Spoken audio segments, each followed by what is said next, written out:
Hello, and welcome back to Many Adventures Mini. So this week I'm trying to keep the workflow going, and I decided to paint up another miniature to go up for sale on my Etsy shop, which will link down in the description if you're interested in looking at that. But today I pulled out the companion to the male tiefling I did a little while ago and decided to do another male tiefling. This time I decided to change up the skin tone, and with the clothing he had, it made sense to do like a fancier kind of clothing outfit so he looks a bit more noble-like, but we'll jump into that. I want to keep this video fairly short and to the point, so we'll go ahead and jump over to painting.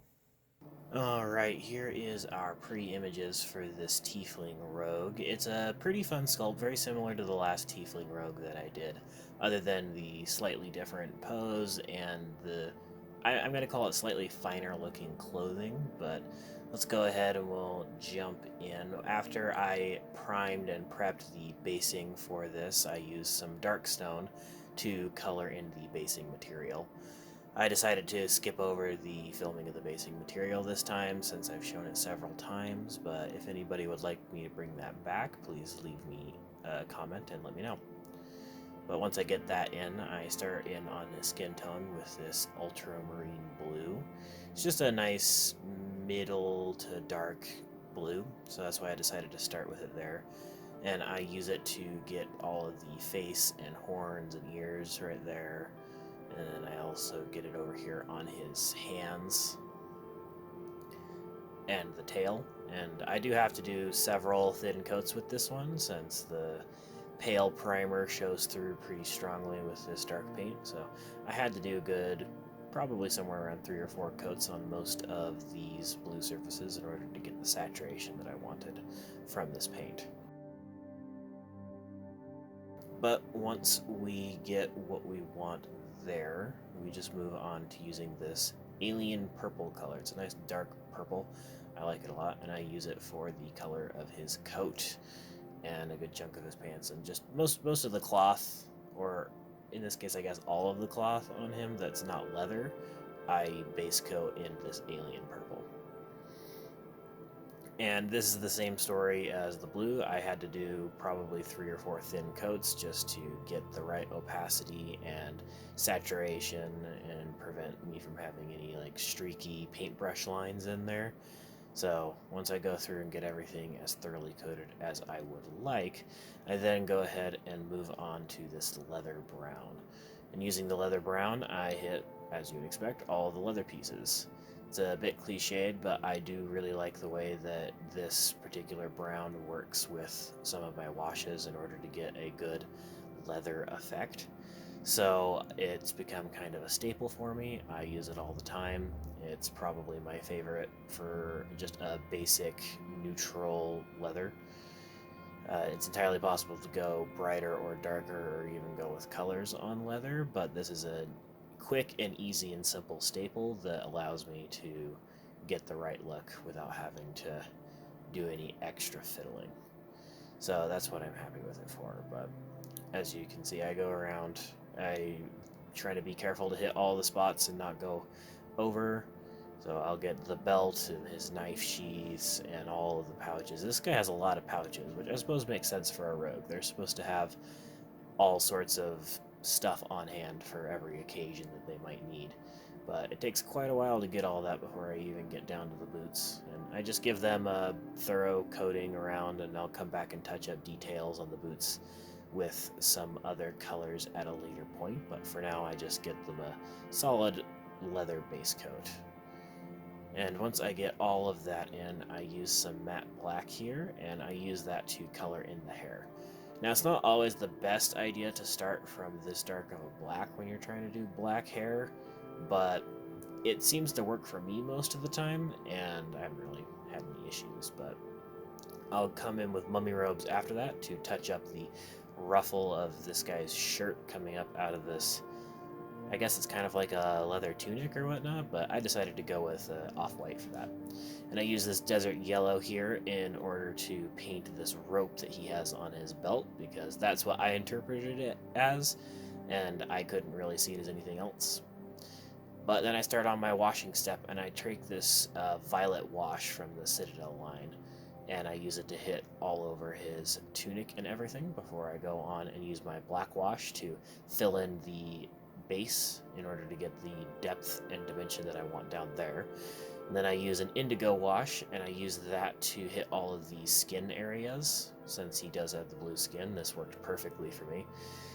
And this doesn't take too long before I move on to the next wash, which is this sepia wash.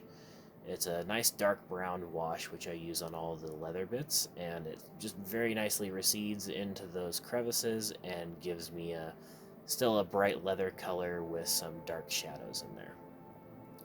And once I get all of that in and the wash has dried, I bring in this orc blood as a highlight color for the alien purple on the tunic, and I just kind of loosely go over and hit anything that I might could be considered a raised area, or an area that wouldn't be as much in shadow due to the pose of the model versus where I think the light is coming from and anything that might be obscuring it. But when I do that, I then use this crystal blue, which I'm using for the same effect on the skin.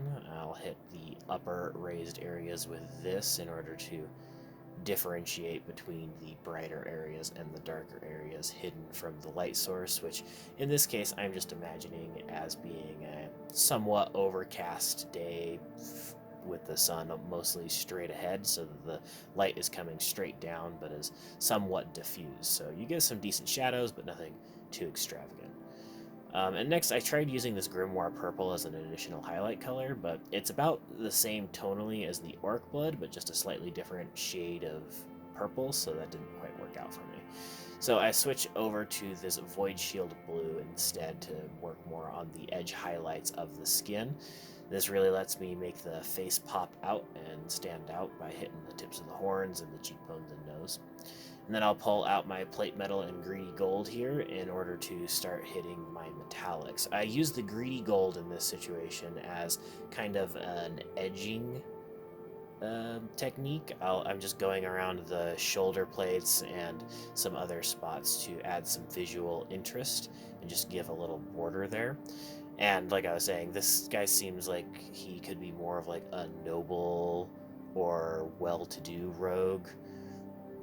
Maybe somebody who's good at infiltrating into high society, so he has the fancy coat with the gold trim. So that's why I decided to go with that. And I'll also use the plate mail just for coloring in the daggers properly, get the metallic look there, and then just putting some dots on all of the copious bags that this guy has, as well as going down onto the boots to give some definition there. But then I'll go ahead and I'll use this Necromancer Gray and Uniform Gray, and I'll use it to give myself a bit of a mid-tone and a highlight on the black hair.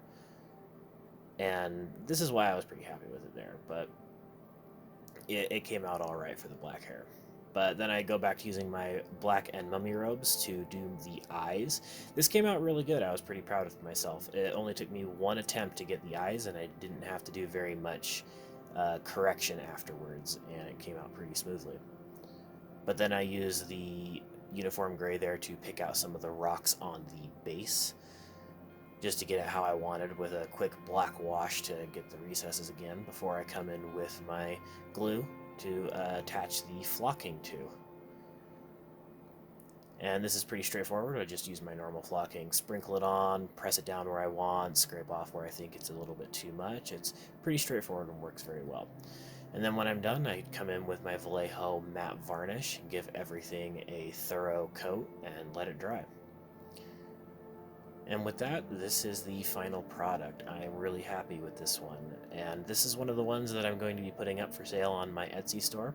So if you're interested in purchasing this miniature or any others, please look at the description, and there will be a link to the store page there. Alright, well, I hope you guys enjoyed that. If you have any feedback for me, please go ahead and put it in the comment section down below. I love to hear back from people who have anything to say about the video that I've put together, whether it's the way I've done the painting or the way I put the video together. I always love reading about feedback, and I do my best to read all the comments that come in on the videos. If you want to see more of my videos, please subscribe and hit the bell icon to be notified whenever I upload any videos. And if you enjoyed the video, please hit the like button. And with that, I'm going to go ahead and sign out, so I'll see you guys all next week.